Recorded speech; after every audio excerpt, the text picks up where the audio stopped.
சாவித்திரி சமையலுக்கு உங்களை வரவேற்பேன். இப்போ அருமையான சுவையில பால் சம்பா கோதுமை ரவை கேசரி எப்படி செய்யலாங்க பார்க்கலாங்க. அதாவது மில்க் வீட் ரவா கேசரி. இது வித்தியாசமான சுவையில நல்லா இருக்கும்.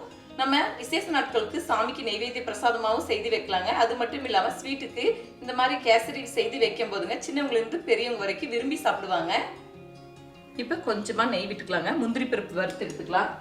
நான் 15 to 20 முந்திரி பருப்பு எடுத்துருக்கேங்க. அவங்க தேவைக்கு தகுந்த அளவு எடுத்துக்கலாம். முந்திரி பருப்பு ஓரளவுக்கு வறுபடட்டுங்க. 5-6 பாதாம் பருப்பு 1-2 தட்டி வச்சிருக்கேங்க. இதையும் சேர்த்துக்கலாம். இது கூடவே சிறிதளவு உலர்ந்த திராட்சை. முந்திரி பருப்பு லேசாக செவந்து வந்த பிறகு மற்றதெல்லாம் சேர்த்துக்கிட்டா உங்களுக்கு வறுபடுறதுக்கு சரியா இருக்கும். இப்போ முந்திரி பாதாம் திராட்சை எல்லாமே வறுபட்டுருச்சுங்க. சின்ன கிண்ணத்துல மாற்றி வச்சுக்கலாம். அதே கடாயில 1 டேபிள் ஸ்பூன் நெய் விட்டுருக்கேங்க. நெய் சூடாகட்டும். இதுல 1/2 கப் அளவுக்கு கோதுமை சம்பா ரவை எடுத்திருக்கேங்க. இதை நல்லா வறுத்து எடுத்துக்கலாம். மிதமான தீச்சூடுல நல்லா வறுத்து எடுத்துக்கணும்.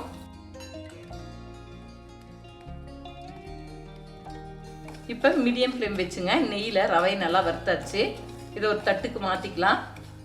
இப்ப கேசரி கிண்டுறதுக்குங்க காய்ச்சி வச்சிருக்கிற பால் 2 கப் சேர்த்திக்கலாங்க. 1/2 கப் ரவைக்கு 2 கப் காய்ச்சின பால் எடுத்திருக்கேங்க.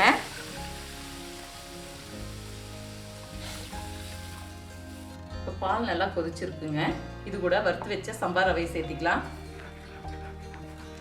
மீடியம் ஃப்ளேம் வச்சு நல்லா வேக வச்சுக்கோங்க. பாருங்க, இப்போ ரவை நல்லா வெந்து வந்துட்டு இருக்கு. இன்னும் கொஞ்சம் வேகணும். பாருங்க, இப்போ ரவை நல்லா வெந்துருச்சுங்க. இது கூட நம்ம சர்க்கரை சேர்த்திக்கலாம். நான் 3/4 கப் அளவுக்கு சர்க்கரை எடுத்திருக்கேங்க.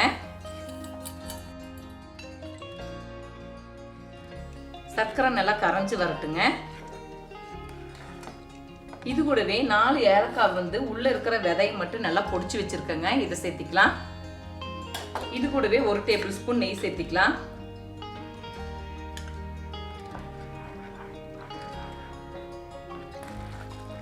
பாருங்க, இப்போ நல்லா சுருண்டு வர ஆரம்பிச்சிருச்சு. இதுல கடைசியா எடுத்து வச்சிருக்கிற 1 டேபிள் ஸ்பூன் நெய் சேர்த்திக்கலாம்.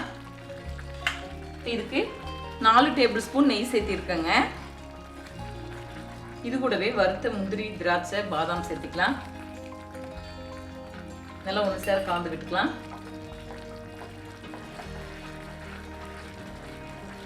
இப்போ கேசரி தயாராகிடுச்சுங்க. இந்த மாதிரி கடாயில் ஒட்டாத மாதிரி வரணும். அதே மாதிரி கொஞ்சம் இலக்கமா இருக்கணுங்க. அப்போதான் சூடாறின வரைக்கும் சாப்பிடும்போது ரொம்ப டேஸ்டா இருக்கும்.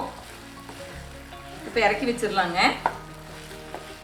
இப்போ அருமையான சுவையில மில்க் வீட் ரவா கேசரி, அதாவது பால் சேர்த்து கோதுமை சம்பா ரவை கேசரி செய்திருக்கேங்க. ஒரு முறை ட்ரை பண்ணி பாருங்க. இந்த வீடியோ பிடிச்சிருந்தா லைக் பண்ணுங்க, ஷேர் பண்ணுங்க, சப்ஸ்கிரைப் பண்ணுங்க, கமெண்ட்ஸ் பண்ணுங்க. அடுத்த வீடியோல சந்திக்கலாம்.